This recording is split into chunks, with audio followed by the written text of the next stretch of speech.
If you are a new parent, you've probably heard the words breast milk. How important is this for my child? Very important. And for new moms out there who've experienced some challenges and just any kind of obstacles, we're going to be talking to you specifically about why it's important to nurse your child, the benefits, and everything that revolves around nursing. Joining me to do so is Jill Bennett. She is a nurse, she is a child birth educator, and she is also a certified lactation consultant. She comes to us from Saint Thomas Midtown Hospital. We're so glad to talk with you today, Jill. Oh, well, thank you for having Thanks me. for being here, because this really is one of those kind of situations that everyone loves to know all the information they possibly can about it. When we have a newborn baby, there's so many things to think about. For the mom, nursing is one of the most important things.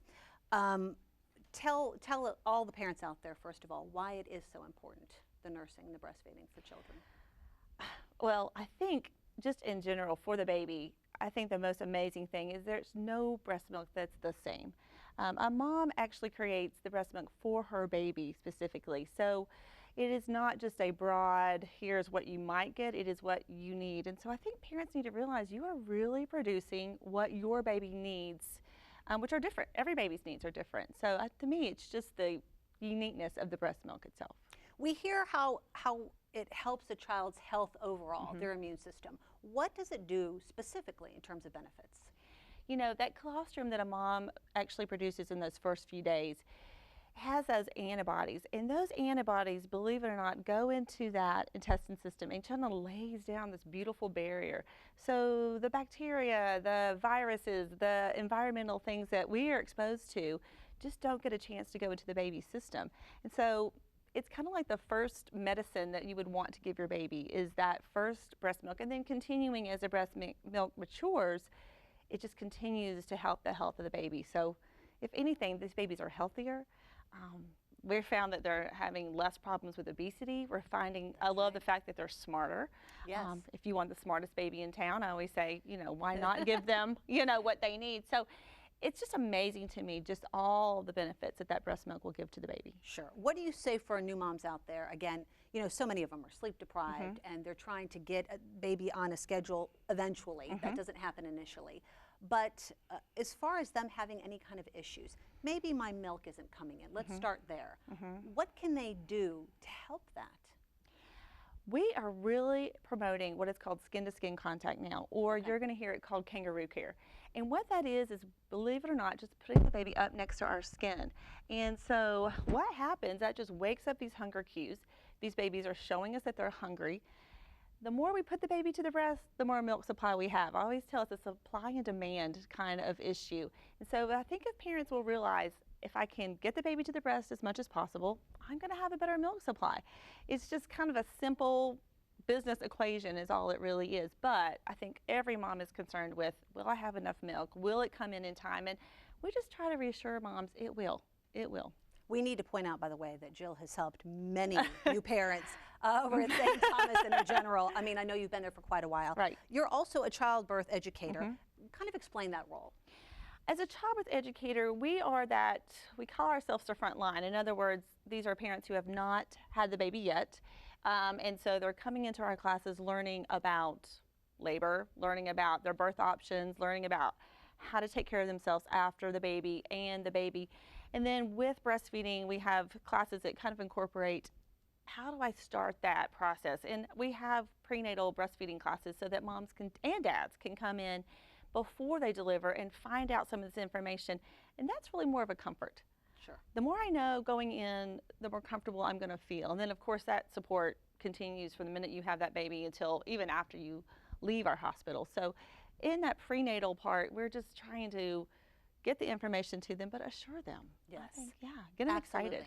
And like you said, I mean, obviously there are ways to kind of get the milk producing quicker. Right.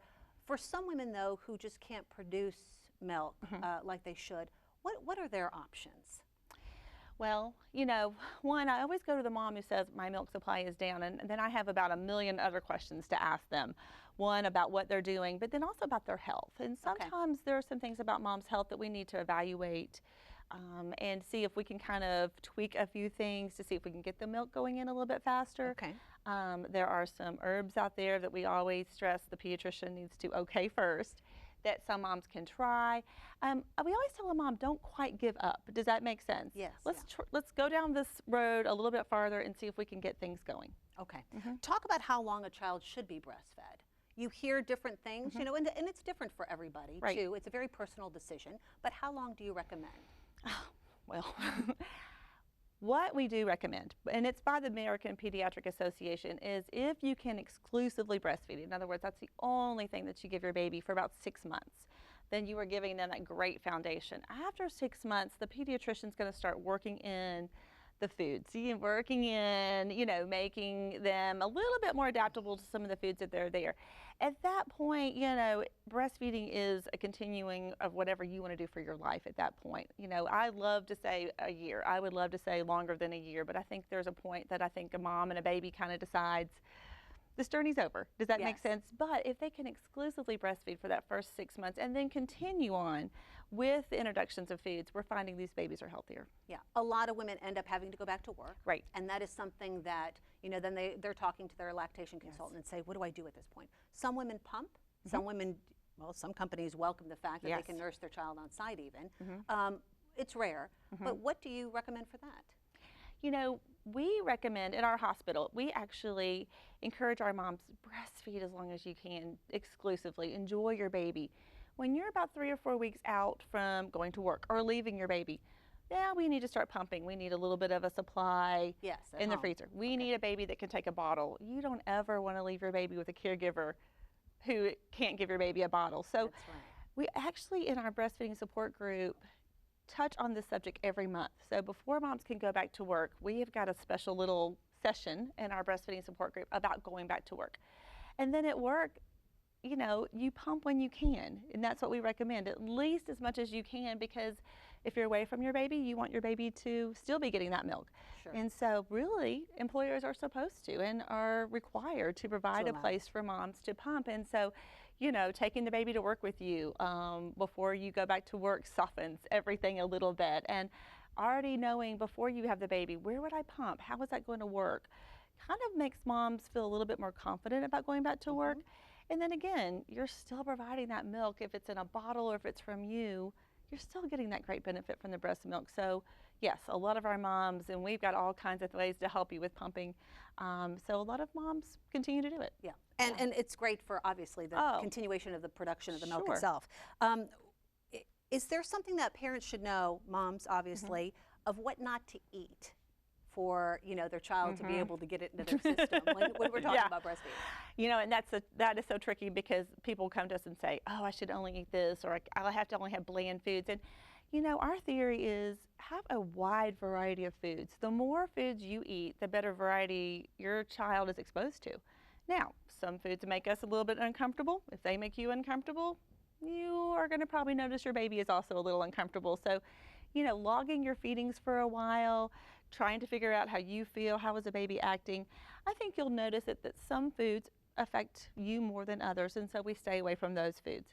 As far as medication, always tell someone that you're breastfeeding. I'm at the grocery store trying to find a cold medicine. Tell the pharmacist I'm breastfeeding because you want to make sure you're not taking medications. Sure. And then people always ask about alcohol. Well, you know, life is life. That's the way we feel about it, and we want people to enjoy life, but I always tell people you're still the designated driver. That's right. You still have to be able to drive that car home if you want to continue to nurse your baby with that milk that you're producing. So you can still go out and have an occasional drink. It's just you need to just definitely make sure you're in moderation. Okay. So much to think about. When in doubt, definitely talk with your lactation consultant and talk to your pediatrician as well. Jill Bennett from Saint Thomas Midtown, we appreciate your time today. Thank you. Thank you very much.